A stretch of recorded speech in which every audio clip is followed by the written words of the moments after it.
Welcome into a special episode of Trucking Up History presented by Always Pneumatic, Never Static. In this episode, we will explore the history of lime, that product that so many of you bulk drivers haul across the country every day. What is it? Where did it come from? What's it used for? And how dangerous is it? We'll discuss all of that right now on this episode of Trucking Up History, the history of lime. You're listening to Always Pneumatic, Never Static, the totally pressurized podcast brought to you by Bulk Transit, where we keep the lines clear, the tanks empty, and the conversation anything but dry. Whether you're running powder, pellets, or anything in between, pull up a seat, crack the windows, and let's hit it. The story of lime, the dust that built civilization. When most people hear the word lime, they think of little green fruit sitting next to tacos or floating in a cold drink. But in the trucking world, especially in the pneumatic world, lime means something entirely different. It means white dust. It means pressure gauges, airlines, hoses, unload procedures, dirty boots, and trailers that somehow go from spotless to looking like they survived a volcanic eruption in about 10 minutes. And yet, behind all that dust is one of the most important industrial materials in human history. Lime helped build ancient civilizations. It helped construct roads, purify drinking water, manufacture steel, stabilize highways, grow crops, and even clean pollution out of power plant smokestacks. It's one of the oldest industrial materials known to man, and despite how essential it is to modern life, most people never even think about it. Not even for a second. But pneumatic drivers know better. Because somewhere right now, a driver's climbing onto a catwalk covered head to toe in lime dust, checking pressures and hoses while trying not to inhale what feels like powdered drywall mixed with volcanic ash. That driver is hauling one of the most important materials on Earth. So what exactly is lime? At its core, industrial lime begins as limestone, a sedimentary rock made primarily of calcium carbonate. What makes this fascinating is that much of that limestone formed millions of years ago from ancient marine life, shells, coral, and compressed ocean sediment. In other words, some of the lime hauled across America today was once sitting on the floor of an ancient ocean long before dinosaurs ever existed. The process starts when limestone is mined from quarries and then heated in enormous industrial kilns at temperatures between roughly 1650 and 2000 degrees Fahrenheit. That intense heat removes carbon dioxide from the rock and leaves behind calcium oxide, better known as quicklime. Now, quicklime is where things get interesting. When water is introduced to quicklime, it creates a violent chemical reaction that produces hydrated lime and a tremendous amount of heat. This is known as an exothermic reaction, and it is serious business. Temperatures can exceed 300 degrees Fahrenheit. Historically, improperly stored quicklime has caused fires simply because moisture found its way into the material. So while lime may look like a harmless white powder, it is absolutely an industrial chemical that demands respect. A material older than empires. Long before diesel engines, pneumatic trailers, highways, or even written language, humans were already discovering the strange power hidden inside limestone and lime. And honestly, the story starts in one of the most human ways imaginable. By accident. Historians believe early civilizations first discovered lime when limestone rocks were exposed to extreme heat in ancient campfires or primitive kilns. When heated up enough, limestone transforms chemically into quicklime, though ancient people obviously had no idea what was happening scientifically. What they did notice was that this strange white material behaved differently than ordinary rock. Add water to it, and it got hot. Mix it with sand and water, and it hardened like stone. Spread it on walls, and it dried into protective coatings. Use it in construction, and suddenly, buildings lasted dramatically longer. That discovery changed human history forever. The Egyptians were among the first civilizations to harness lime on a large scale. As early as 4000 BC, lime-based mortars and plasters were being used in construction projects throughout Egypt. Now, contrary to popular belief, the Great Pyramids were not primarily built using modern-style lime mortar, the way later Roman structures would be. But lime plaster and lime compounds absolutely played a major role in finishing surfaces, sealing stone, and protecting structures. Think about what that means for a second. The same fundamental material hauled today in pneumatic trailers was being used while mammoths still existed in part of the world. That's not ancient history. That's prehistoric industrial chemistry. And unlike ancient technologies that disappeared entirely, lime never went away. Humans just kept finding more uses for it.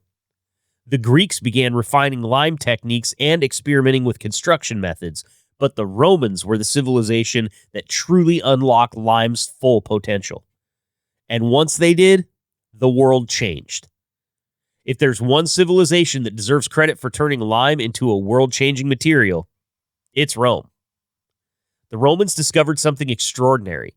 When lime was mixed with volcanic ash, it created a concrete that could harden underwater and withstand centuries of abuse.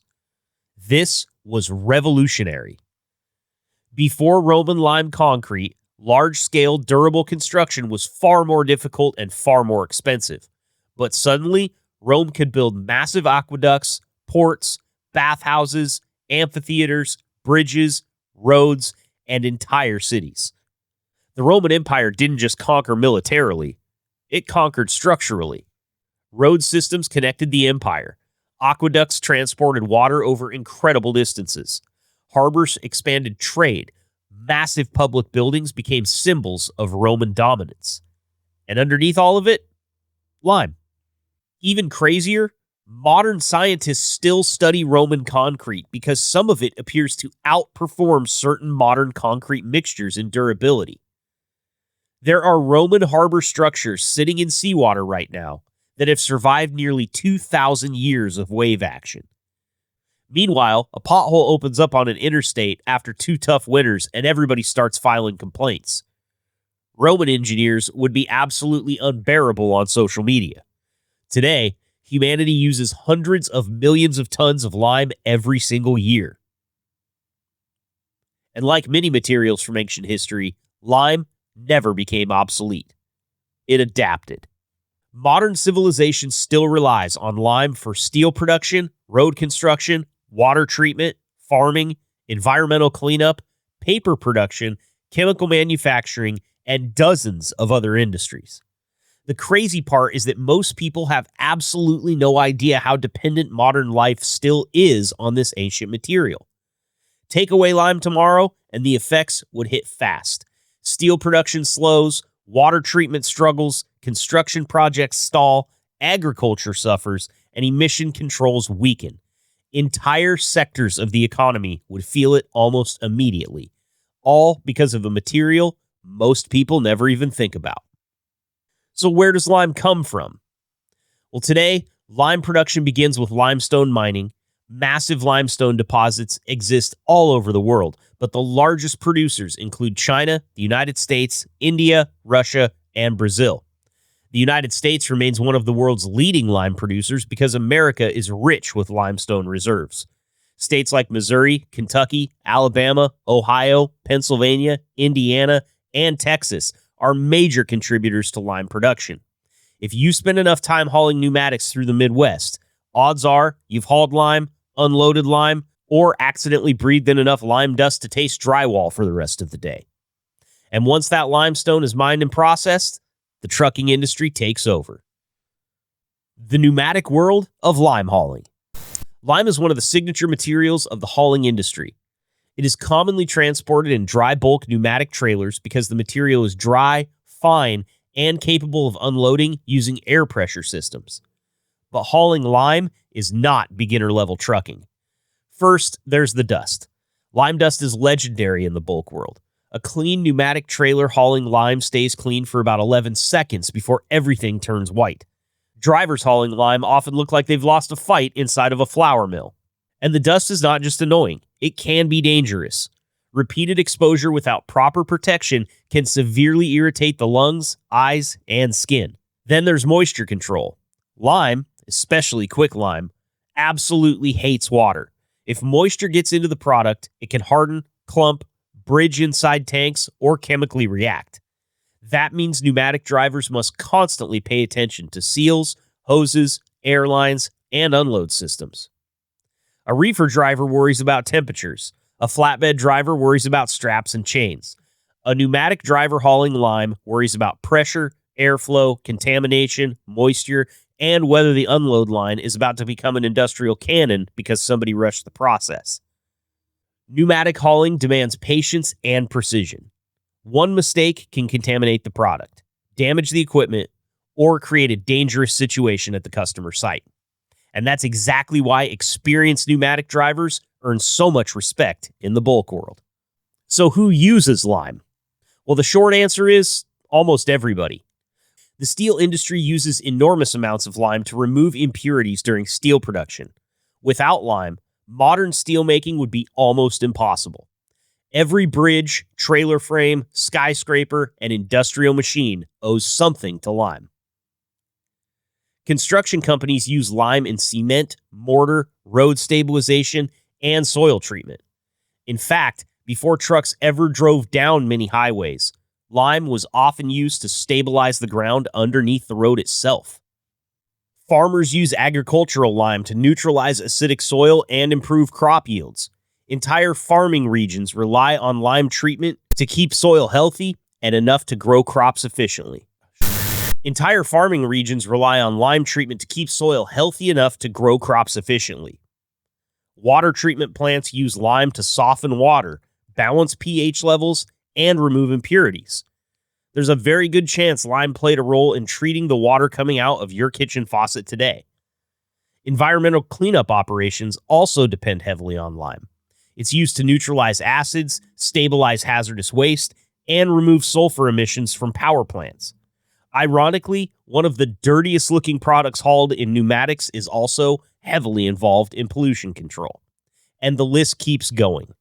Lime factors into the production of paper, paint, glass, plastics, chemicals, fertilizer, asphalt, pharmaceuticals, rubber, toothpaste, sugar refining, cosmetics, and even animal feed.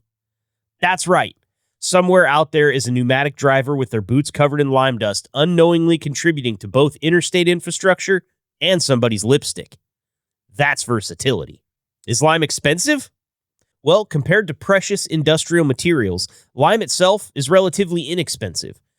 Because it is heavy and required in massive quantities, transportation becomes incredibly important.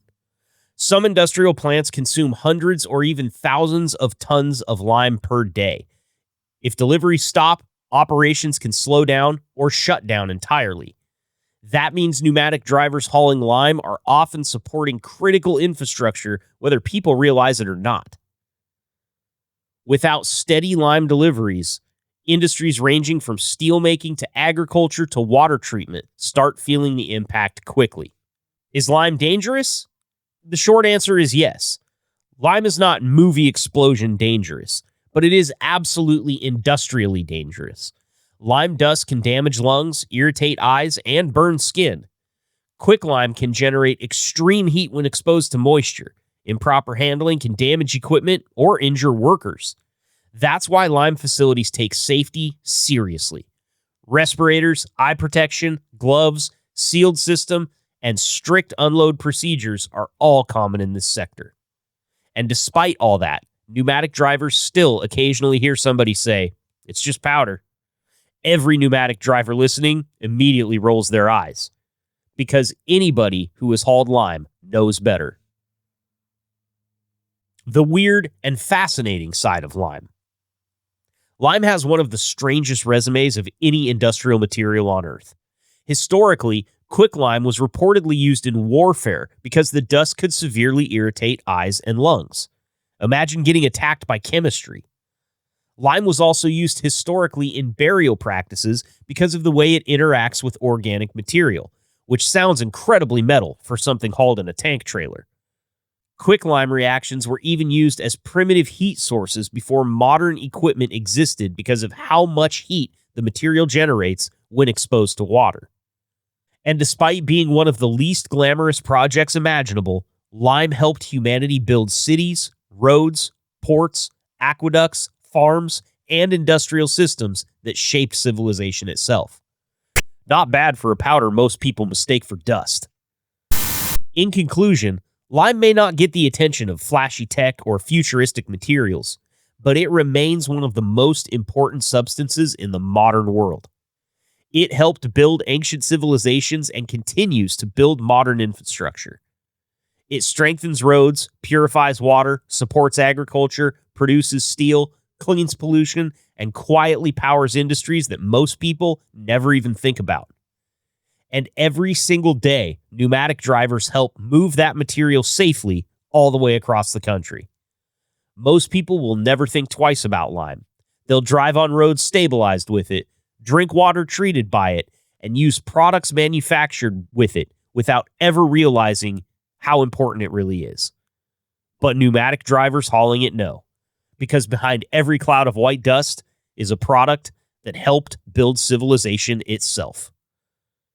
That'll wrap up this episode of Trucking Up History. Thank you so much for joining us here on Always Pneumatic, Never Static for this very special presentation, and we'll see you next week for another hour of content right here at Always Pneumatic, Never Static.